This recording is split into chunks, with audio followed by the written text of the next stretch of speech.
ហាសង្គ្រាមឆ្នាំមមីអត្តស័ក្តិពុទ្ធសករាជ2570គ្រិស្តសករាជ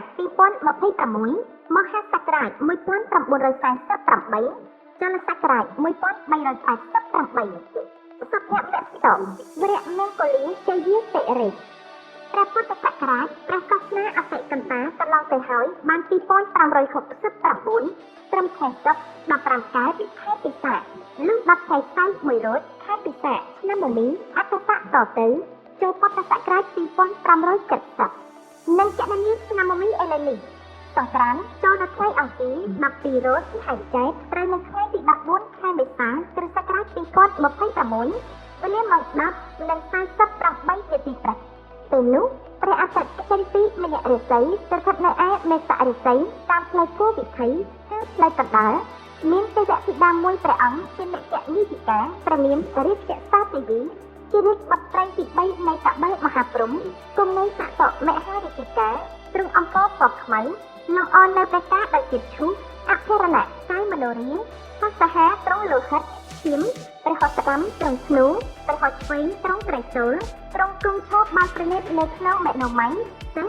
ជាមគ្គពីហណៈទើបនាំអស់ទេវបុត្រទេវធីតាទាំងមួយសែនកោតហស្តកម្មទុអ៊ីចៃខំអ្នកមេលីនាទីភ្នំកៃឡាស់ខេត្តហេមពាន្តទីតម្កល់ទុកនៅព្រះសិរសាកបិលមហាព្រហ្មដែលតម្កល់នៅទីនេះនៅមុខដង្ហែប្រតិសិនក្នុងព្រះសុមេរុរាជតាមផ្លូវព្រះអាទិត្យចោលចំនួន60នាទីទើបនាំយកទៅតម្កល់ទុកកន្លែងតាមវិញហើយប្រជុំទេវបុត្រទេវធីតាទាំងមួយសែនកោតចូលទៅត្រង់ទឹកអនន្តមហាស្រះដែលមានទឹកហូរចេញពីបំពង់ថ្មកែវដែលជាវត្ថុអិសព្រិសទាំង7ត្រជាក់ខ្សែខ្សាមព្រះរាជហឫទ័យហើយនាំគ្នាចូលទៅសមាទានរក្សាសើដោយសមនស្សរីករាយគ្រប់ព្រះអង្គក្នុងភគវតីសភាសាលាដែលព្រះវិសកម្មទេវបុត្រនិមិត្តថ្វាយដើម្បីបន្ទោបង់អបមង្គលឲ្យជ្រះស្រឡះហើយចម្រើននៅសិរីសុស្ដីជ័យមង្គលកិត្តិយសយិនយូរដល់ទេវតានិងមនុស្សសត្វផងទាំងឡាយតាំងពីឆ្នាំថ្មីចូលមកនេះបានទូលំទូលាយសុខខ្សែខ្សានចង់រៀងទៅថ្ងៃអង្គារ12រោចខែចែកត្រូវនៅថ្ងៃទី14ខែមេសាគ្រិស្តសករាជ2026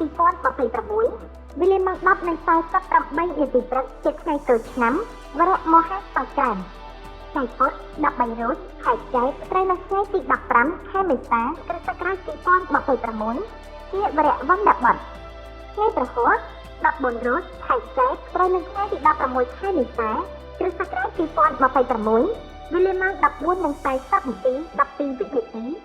ជាវរៈលង្ស័កគម្រប់ជាសង្គ្រាម3ថ្ងៃស្រេចបរិបូរណ៍ចូលជាសកលឆ្នាំមមីអត្តស័ក្តិមហាសករាជ1948ចលសករាជ1388តទៅនៅក្នុងឱកាសសង្គ្រាមទាំង3ថ្ងៃសូមអរប្រជាពលរដ្ឋប្រុសស្រីខំទាំងឡាយរៀបចំពលិកាគ្រឿងសក្ការៈបូជាអត់ប្រតិបឆ្វេលាថ្វាយព្រះរតនត្រ័យនិងទទួលស្វាគមន៍ទេវបុត្រទេវធីតាឆ្នាំថ្មីហើយខំលះបង់ចិត្តអាក្រក់អន្តេរដ្ឋីជាចិត្តអប្រិយជាប់ដោយគំនុំគុំគុណជាបាបឈ្មោះនេះដែលកើតមានក្នុងឆ្នាំចាស់ឲ្យជ្រះស្រឡះតាំងចិត្តប្រព្រឹត្តល្អប្រកបដោយមេត្តាករុណាមុទិតាឧបេក្ខានិងបញ្ញាធ្វើបន់សន្តានតាមប្រពៃណីរក្សាសើប្រាំងឲ្យបានជាប់ជានិច្ចនោះទេវតានឹងឲ្យពរសពសាធុការលោកអ្នកនឹងមានសិរីសុស្ដីសុភមង្គលវិបុលសុខគ្រប់ប្រការតាំងពីឆ្នាំថ្មីនេះចូលរៀងទៅ